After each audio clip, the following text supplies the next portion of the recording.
Hello, listeners, and welcome back to Everyday Health Stories, the podcast where we explore the fascinating world of medical science through the power of storytelling. Today, we're diving into something super intriguing: the effects of fasting combined with vigorous exercise on your body, especially when it comes to inflammation, healing, and even fat loss. Dr. Reddy, you're going to love this one. There's so much to unpack. Oh, absolutely, Anna. This is such an interesting topic, especially since fasting and exercise are so popular right now. And, there's a lot of buzz about how they affect inflammation, metabolism, and even things like wound healing. Yeah, it's fascinating. So many people swear by fasting or intense workouts, or sometimes both together. But it seems like there's a fine line between getting benefits and maybe pushing too hard. That's exactly right. It's all about balance. Combining fasting with vigorous exercise can have some really profound effects, but not all of them are necessarily positive. It depends on a lot of factors, like your body's stress response, inflammation levels, and even how your immune system reacts. Wow, okay, so let's break it down. What actually happens in the body during, say, a 72-hour water-only fast if someone is just resting? All right, so during a water-only fast, the body essentially switches gears. Your energy comes from stored fats instead of glucose. This is what we call ketosis. At the same time, inflammation markers like interleukin 6 and tumor necrosis factor alpha, or TNF alpha, drop, and autophagy kicks in. Oh, wait, autophagy, that's the process where the body clears out damaged cells, right? That's correct. It's like the body's housekeeping mode. Fasting triggers this process, and it's fantastic for reducing inflammation and promoting healing. But here's the catch. If you combine fasting with vigorous exercise, the body's response can change. Ooh, okay, now we're getting into the juicy stuff. What happens when someone adds, say, high-intensity workouts to that 72-hour fast? When you throw vigorous exercise into the mix, things get a bit complicated. Exercise on its own increases inflammation temporarily. This is normal and part of how muscles adapt and grow. But during fasting, your body is already under stress. So, combining the two can lead to higher levels of cortisol, which is your body's stress hormone. So too much cortisol, not great, right? Right. High cortisol can counteract some of the benefits of fasting, like reducing inflammation and promoting tissue repair. Plus, it increases oxidative stress, which can slow down healing and even lead to muscle damage if you're not careful. Got it. So for someone hoping to heal faster or reduce inflammation, rest during fasting might be better? Yes, in most cases. Resting allows the body to fully engage in autophagy and repair without the added stress of exercise. That said, if your goal is fat loss, light or moderate exercise might enhance those effects, but vigorous exercise? That's where you might hit diminishing returns. Okay, I feel like we're just scratching the surface here. There's so much more to unpack. So far, we've talked about what happens in the body during fasting, both with rest and vigorous exercise. Dr. Reddy, you mentioned growth hormone earlier.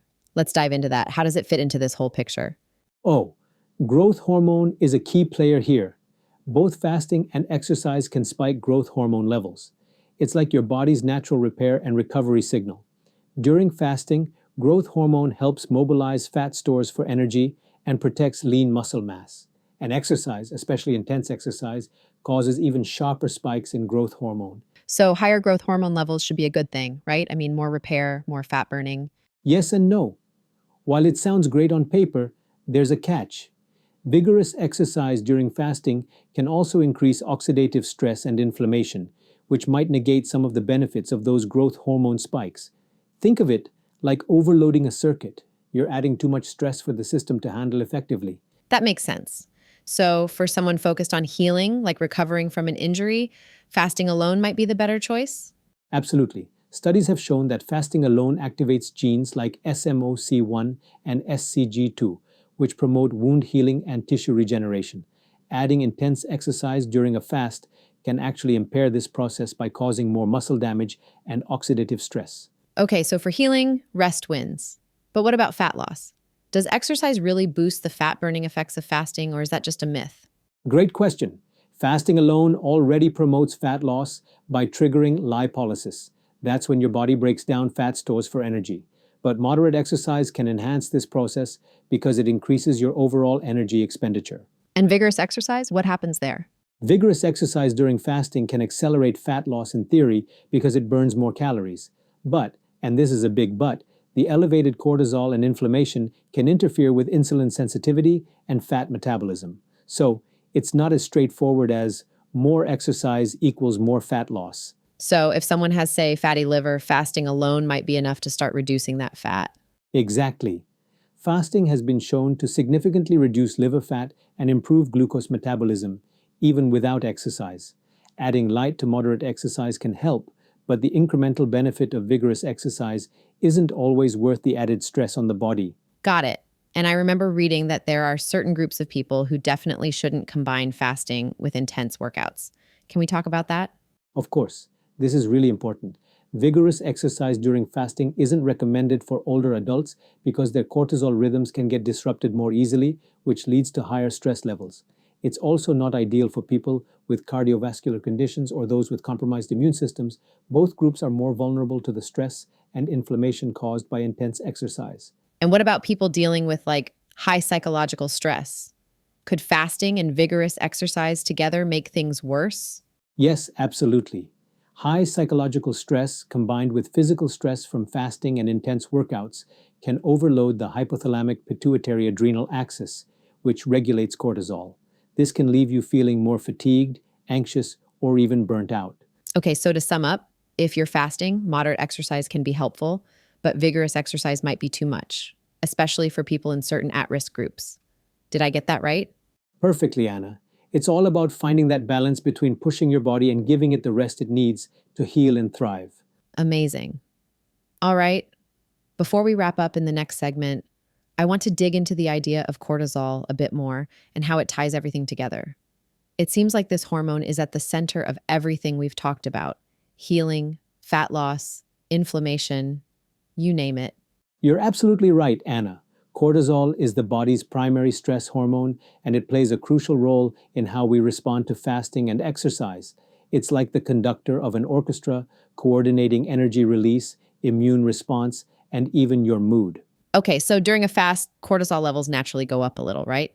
But when you add vigorous exercise, what happens? That's right. Fasting on its own raises cortisol slightly, which is actually beneficial because it helps mobilize stored energy and maintain blood sugar levels.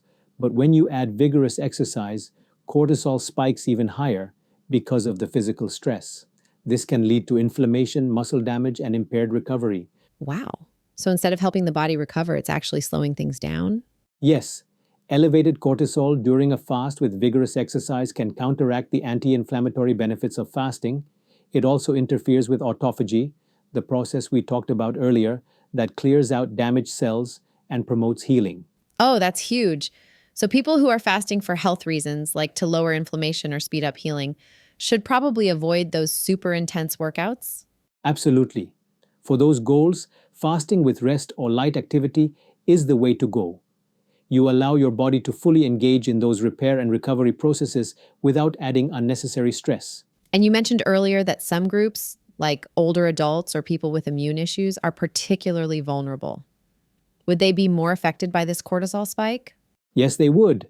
Older adults, for instance, have a harder time regulating cortisol levels, so the added stress can overwhelm their system. And people with compromised immune systems might see a dip in immune function, making them more susceptible to illness or slower to heal. Wow, it really sounds like fasting and vigorous exercise together are a bit of a double-edged sword. There's potential for good, but also some serious risks if you're not careful. Exactly. It's all about understanding your body and your goals. If you're looking for fat loss, light to moderate exercise can enhance the effects of fasting. But if healing and inflammation reduction are your priorities, rest is your best friend. Got it. And for our listeners who are thinking about trying fasting, whether with or without exercise, what's the one key takeaway you'd want them to remember? I'd say listen to your body.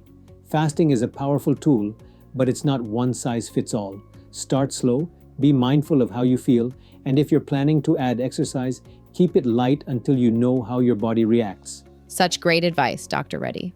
And of course, for anyone listening, please remember this podcast is for informational purposes only. It's not a substitute for professional medical advice. Always consult your healthcare provider for any medical concerns. Yes, that's so important. And if you're curious about fasting or have specific health goals, it's always worth discussing with a professional who knows your unique health needs. All right. I think that's a wrap for today's episode. Thank you so much, Dr. Reddy, for breaking this down so clearly. And thank you to our listeners for joining us on Everyday Health Stories. My pleasure, Anna. And thanks to everyone for tuning in. Don't forget to subscribe to the podcast. You'll get notified of new episodes and join a community dedicated to making positive changes, one story at a time. See you next time, everyone. Keep staying curious about your health and keep listening to our podcast. Remember, every story has the power to transform lives.